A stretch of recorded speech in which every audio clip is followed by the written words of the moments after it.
Assalamualaikum warahmatullahi wabarakatuh. Kami dari kelompok 8 akan menjelaskan mengenai capital asset pricing model. Anggota kami terdiri dari Saito Aslamiah NIM 01, lalu Iwan Setiawan NIM 20, serta Siva Fauzia NIM 25. Pembahasan yang akan kami jelaskan antara lain pengertian CAPM, asumsi-asumsi CAPM, bentuk persamaan dan grafik CML dan SML, serta perhitungan beta pada CAPM. Pengertian Capital Asset Pricing Model.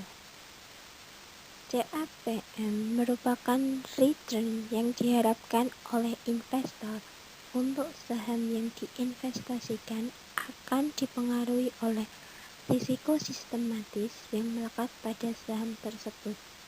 Semakin besar risiko sistematis suatu saham, maka semakin besar pula peluang return yang akan diperoleh. Tujuan utama dari penerapan CAPM adalah untuk menentukan tingkat expected return dalam meminimalisir investasi yang berisiko. CAPM juga dapat membantu investor dalam menghitung risiko yang tidak dapat diverifikasikan dalam suatu portofolio dan membandingkannya dengan prediksi tingkat pengembalian atau return. Asumsi-asumsi CAPM. Yang pertama, bertujuan untuk memaksimalkan utilitas ekonomi atau jumlah aset diberikan dan ditetapkan. Yang kedua, apakah rasional dan menghindari risiko, atau mengukur risiko melalui standar deviasi dari pengembalian portofolio. Yang ketiga, diverifikasi secara luas di berbagai investasi. Yang keempat, apakah pengambil harga atau mereka yang tidak dapat mempengaruhi harga atau bisa juga disebut pemodal tidak dapat mempengaruhi harga. Yang kelima, dapat meminjamkan dan meminjam jumlah yang tidak terbatas di bawah tingkat bunga bebas risiko. Asumsi selanjutnya dalam CAPM yang keenam yaitu berdagang tanpa biaya transaksi atau seperti biaya broker, biaya penyimpanan saham atau kustodian, dan lain-lain, atau perpajakan, pajak penghasilan bagi pemodal.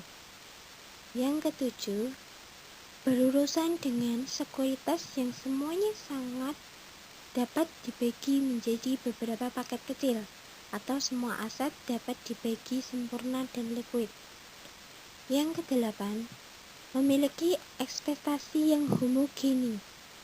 Yang kesembilan, asumsikan semua informasi tersedia pada waktu yang sama untuk semua investor, misalnya setahun, sebulan, dan sebagainya.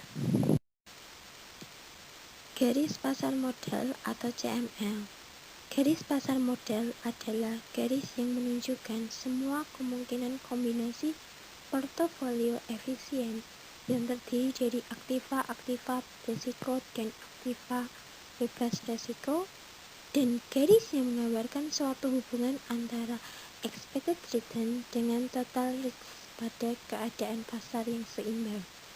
Garis pasar modal menggambarkan hubungan antara return harapan dengan risiko total dari portofolio efisien pada pasar yang seimbang. Ini merupakan garis pasar modal atau CML, seperti disajikan pada gambar. Slope CML. Slope atau kemiringan CML menunjukkan harga pasar risiko atau market price of risk untuk portofolio yang efisien atau harga yang seimbang risiko di pasar. Itu rumusnya.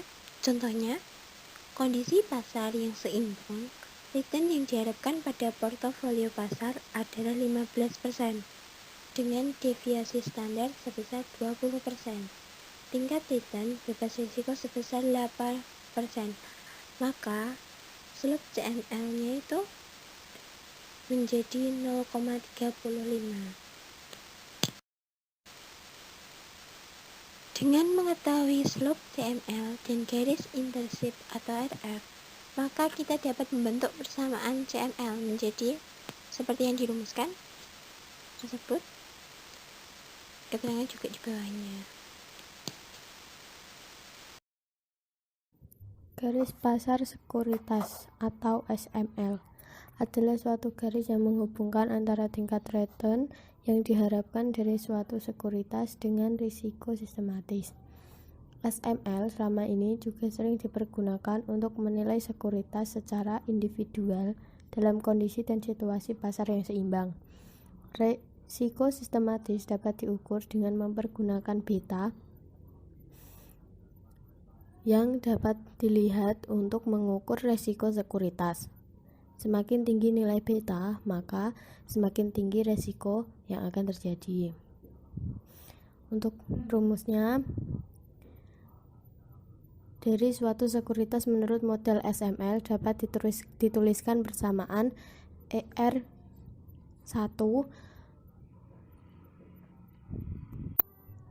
atau untuk ER1 itu garis pasar sekuritas sama dengan RF atau tingkat return pada aset yang bebas risiko ditambah beta I kemudian dikalikan ERM dikurangi RF.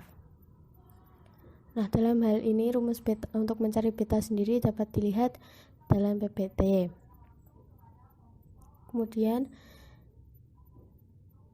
pada slide ini juga ditunjukkan garis pasar sekuritas atau SML. Garisnya seperti yang ditampilkan. Perbedaan CML dan SML. CML menggambarkan hubungan risiko dan return pada pasar yang seimbang untuk portofolio yang efisien. Sedangkan SML menggambarkan hubungan risiko dan return dari aset-aset individual ataupun portofolio yang tidak efisien. Untuk ukuran risikonya, bagi CML adalah deviasi standar portofolio, sedangkan untuk SML adalah beta sekuritas. Untuk menghitung beta Capital Asset Pricing Model atau CAPM, untuk mengestimasi besarnya koefisien beta digunakan market model berikut, yaitu RI atau return sekuritas I sama dengan alpha I ditambah beta I dikali RM ditambah sigma I. Dengan alpha I yaitu intercept, beta I yaitu slope, RM adalah return indeks pasar, dan sigma I yaitu random residual error. Market model ini bisa diestimasi dengan meregres return sekuritas yang akan dinilai dengan return indeks pasar. Regresi tersebut akan menghasilkan nilai alpha I atau ukuran return sekuritas I yang tidak terkait dengan return pasar, dan beta I atau peningkatan return yang diharapkan pada sekuritas I untuk setiap kenaikan return pasar sebesar 1%. Contoh estimasi beta dapat dilihat, investor mempunyai data return saham UUU dan return pasar selama 5 bulan terakhir sebagai berikut. Sudah dicantumkan, yaitu terjadi pada bulan Juni, Juli, Agustus, September, dan Oktober. Untuk returnnya bisa dilihat. Kemudian untuk mempermudah perhitungan sudah disediakan tabel yang terdiri dari ada return, ada deviasi kuadrat, dan perkalian deviasi. Yang kesemuanya itu sudah dijumlah. Kemudian dari data di atas kita dapat melakukan perhitungan, yaitu kita dapat menghitung rata-rata return saham UUU yaitu sama dengan 0,85 dibagi 5 sama dengan 0,17. Kemudian varians return saham UU sama dengan 0,188 dibagi 4 sama dengan 0,047. Kemudian deviasi standar return saham yaitu 0,047 menjadi 0,216795. Untuk rata-rata return pasar yaitu 0,45 dibagi 5 sama dengan 0,15. Kemudian varians return pasar itu 0,112 dibagi 4 sama dengan 0,028. Dan deviasi standar return saham UUU itu akar dari 0,028 sama dengan 0,167332.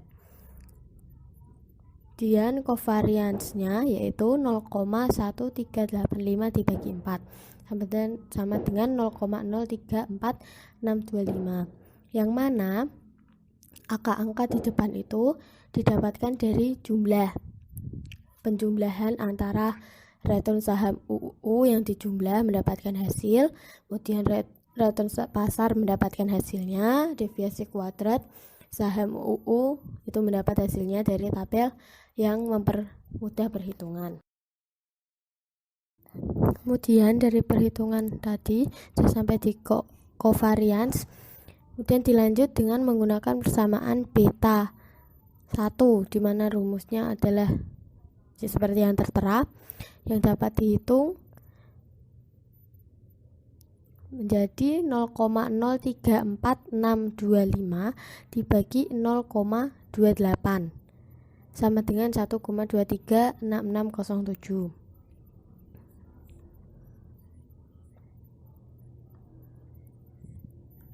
Yang mana angka tersebut didapatkan dari covariance yang dibagi dengan varians return pasar dan didapatkan hasilnya untuk beta beta UUU.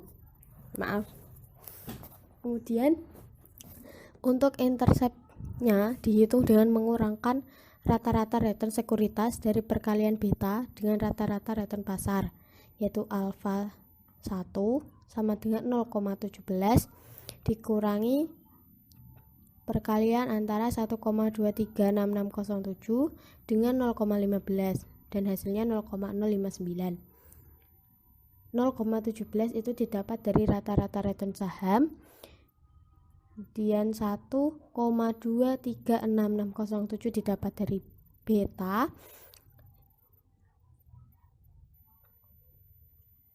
terus untuk yang 0,15 didapat dari rata-rata return pasar, 0,17 dari rata-rata return saham UUU, yang 0,15 dari rata-rata return pasar. Faktor-faktor yang mempengaruhi keakuratan estimasi beta. Yang pertama, estimasi beta tersebut menggunakan data historis. Hal ini secara implisit berarti bahwa kita menganggap apa yang terjadi pada beta masa lalu akan sama dengan apa yang terjadi pada beta masa datang. Yang kedua, garis karakteristik dapat dibentuk oleh berbagai observasi dan periode waktu yang berbeda, dan tidak ada satupun periode dan observasi yang dianggap tepat. Dengan demikian, estimasi beta untuk satu sekuritas dapat berbeda karena observasi dan periode waktunya yang digunakan berbeda. Yang ketiga, nilai alfa dan beta yang diperoleh dari hasil regresi tersebut tidak terlepas dari adanya error, sehingga bisa jadi estimasi beta tidak akurat karena tidak menunjukkan nilai yang sebenarnya. Sini kami menyajikan contoh beta portofolio, di mana sudah diketahui informasinya terdapat 4 sekuritas dengan label FF, GG, HH, dan II, yang mana banyaknya investasi berbeda-beda. Kemudian terdapat return harapannya juga dan sudah dihitung betanya. Kemudian kita diperintahkan untuk menentukan return harapan dan risiko suatu portofolio yang terdiri dari 4 saham tersebut. Langkah pertama, kita harus menghitung bobot portofolio. Jumlah dana yang diinvestasikan adalah 50 juta, yaitu dari total banyaknya investasi. Maka, untuk menghitung bobot pada sekuritas FF itu dilakukan dengan cara jumlah investasi FF yaitu 20 juta dibagikan total dari seluruh investasinya yaitu 50 juta, mendapatkan hasil 40%. Untuk yang GG, HH, dan II menggunakan cara yang sama dan sudah didapatkan hasil 10%, 20%, dan 30%. Langkah selanjutnya yaitu mencari return harapan portofolio dengan cara bobot tadi dikalikan dengan return harapan dan ditambah secara keseluruhannya, yaitu seperti pada slide tersebut yang menghasilkan 0,133 atau 13,3%. Untuk yang selanjutnya penghitungan beta portofolio juga seperti tadi tapi menggunakan nilai beta yang didapatkan hasil 1,085.